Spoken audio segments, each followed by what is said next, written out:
Warahmatullahi wabarakatuh. Saya Vivik Adawiyah dengan NIM channel D018.027 dari kelas perpajakan F 2020 akan memenuhi tugas dari dosen saya dengan mata kuliah akuntansi perpajakan. Baiklah, langsung saja ke materinya, yaitu menghitung dan mencatat secara akuntansi mengenai angsuran pajak.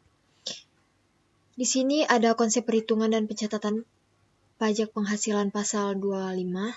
Besarnya angsuran pajak penghasilan pasal 25 dalam tahun berjalan atau tahun pajak berikutnya setelah tahun yang dilaporkan di SPT tahun PPh dihitung sebesar PPh yang terutang pajak tahun lalu, yang dikurangi dengan yang pertama, pajak penghasilan yang dipotong sesuai pasal 21, yaitu sesuai tarif 17 ayat 1 bagi pemilik NPWP dan tambahan 20% bagi yang tidak memiliki NPWP, dan pasal 23 15% berdasarkan dividen, bunga, royalti, dan hadiah, serta 2% berdasarkan sewa dan penghasilan lain serta imbalan jasa, serta pajak penghasilan yang dipungut sesuai pasal 22, pungutan 100% bagi yang tidak memiliki NPWP.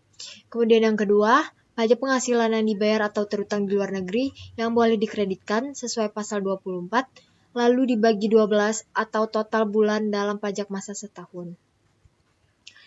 Kemudian di sini ada mekanisme pengkreditan pajak. Saya akan sebutkan beberapa. Yang pertama, pajak masukan yang dapat dikreditkan tetapi belum dikreditkan dengan pajak keluaran pada masa pajak yang sama dapat dikreditkan pada masa pajak berikutnya paling lama 3 bulan setelah berakhirnya masa pajak yang bersangkutan sepanjang belum dibebankan sebagai biaya dan belum dilakukan pemeriksaan. Kemudian pajak masukan yang dikreditkan harus menggunakan faktur pajak yang memenuhi syarat formal dan material. Kemudian di sini ada jenis pajak yang tidak dapat dikreditkan.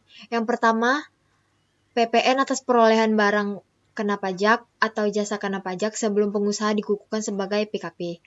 Yang kedua ada PPN atas perolehan BKP atau JKP yang tidak mempunyai hubungan langsung dengan kegiatan usaha.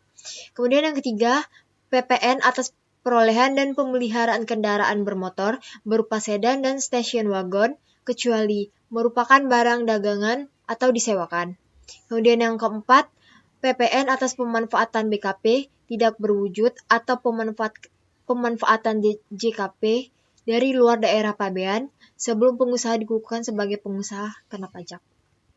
Kemudian yang kelima, ada PPN atas perolehan barang kena pajak atau JKP yang faktur pajaknya tidak memenuhi ketentuan sebagaimana yang diatur dalam pasal 13 ayat 5 atau ayat 9 Undang-Undang Nomor 42 Tahun 2009 tentang PPN dan PPNBM atau tidak dicantumkan nama, alamat, NPWP, pembelian BKP atau penerima JKP. Kemudian yang keenam, PPN atas pemanfaatan BKP tidak berwujud atau pemanfaatan JKP dari luar daerah pabean yang faktur pajaknya tidak memenuhi ketentuan sebagaimana dimaksud dalam pasal 13 ayat 6 Undang-Undang Nomor 42 Tahun 2009 tentang PPN dan PPNBM.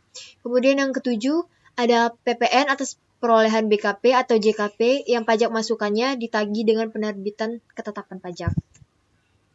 Kemudian yang kedelapan, ada PPN atas perolehan BKP atau JKP yang pajak masukannya tidak dapat dilaporkan dalam surat pemberitahuan pajak pertambahan nilai yang ditentukan pada waktu dilakukan pemeriksaan. Kemudian yang kesembilan, PPN atas perolehan BKP selain barang modal atau JKP sebelum pengusaha kena pajak berproduksi sebagaimana dimaksud pada ayat 2A Undang-Undang Nomor 42 Tahun 2009 tentang PPN dan PPNBM. Kemudian yang ke-10, pajak masukan yang dapat dikreditkan tetapi belum dikreditkan dengan pajak keluaran pada masa pajak yang sama tidak dapat dikreditkan pada untuk masa pajak lebih dari 3 bulan setelah berakhirnya masa pajak yang bersangkutan.